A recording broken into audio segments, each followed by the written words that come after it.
السلام علیکم۔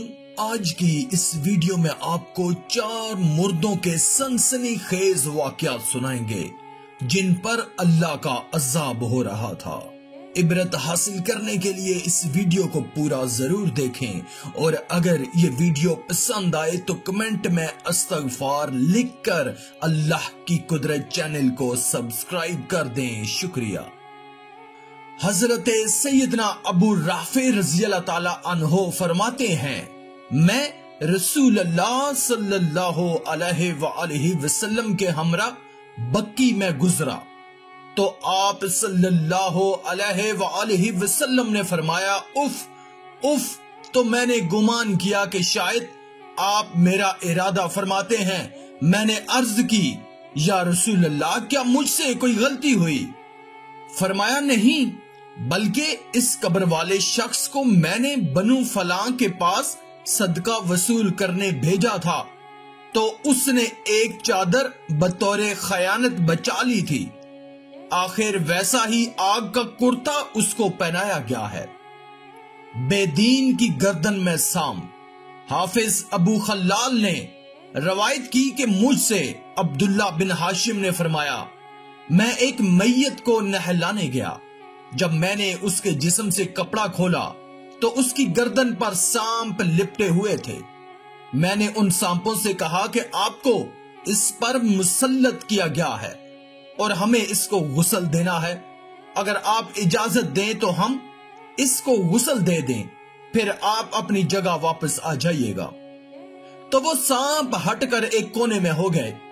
جب ہم غسل میت سے فارغ ہوئے تو وہ اپنی جگہ واپس آ گئے۔ یہ شخص بے دینی یعنی گمراہی میں مشہور تھا، گردن میں سانپ لپٹا ہوا تھا۔ حضرت ابو اسحاق رحمۃ اللہ فرماتے ہیں، مجھے ایک میت کو غسل دینے کے لیے بلایا گیا۔ جب میں نے اس کے چہرے سے کپڑا ہٹایا تو اس کی گردن میں سانپ لپٹا ہوا تھا۔ لوگوں نے بتایا کہ یہ صحابہ اکرام کو گالیاں دیا کرتا تھا۔ حضور صلی اللہ علیہ وآلہ وسلم نے فرمایا کہ میرے اصحاب کے حق میں خدا سے ڈرو، خدا کا خوف کرو، انہیں میرے بعد نشانہ نہ بناؤ۔ جس نے انہیں محبوب یعنی پیارا رکھا، میری محبت کی وجہ سے محبوب رکھا، اور جس نے ان سے بغض کیا وہ مجھ سے بغض رکھتا ہے، اس لیے اس نے ان سے بغض رکھا۔ جس نے انہیں ایذا دی اس نے مجھے ایذا دی، جس نے مجھے ایذا دی اس نے بے شک خدائے پاک کو ایذا دی، جس نے اللہ پاک کو ایذا دی قریب ہے کہ اللہ پاک اسے گرفتار کرے۔ قبر میں بھیانک کالا سام۔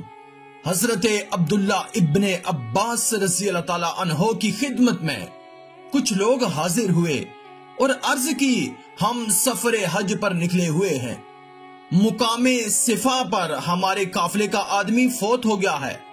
ہم نے اس کے لیے جب قبر کھودی تو ایک بہت بڑا کالا سانپ بیٹھا نظر آیا، جس نے قبر کو بھر رکھا تھا۔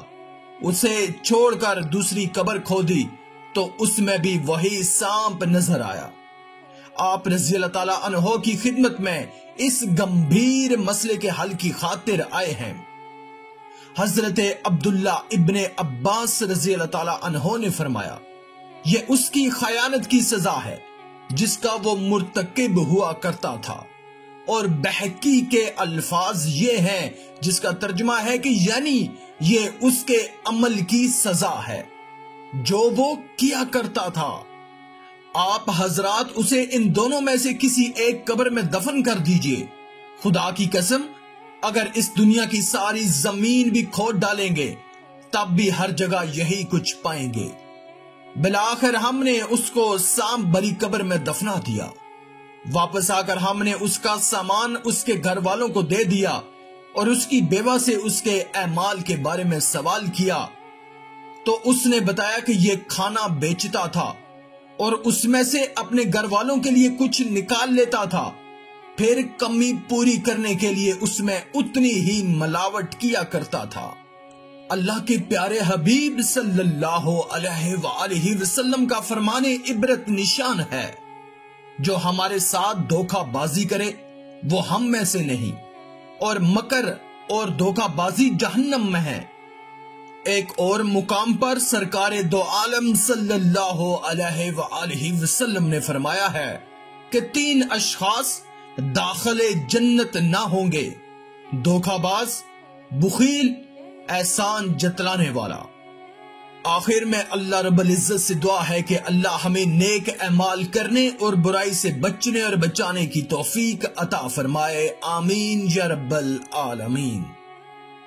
آج کی اس ویڈیو میں تھا بس اتنا ہی۔ مزید اسلامی ویڈیوز حاصل کرنے کے لیے اللہ کی قدرت چینل کو سبسکرائب کر دیں اور ساتھ میں موجود بیل کے آئیکن کو دبا کر آل پر کلک کر دیں۔ شکریہ۔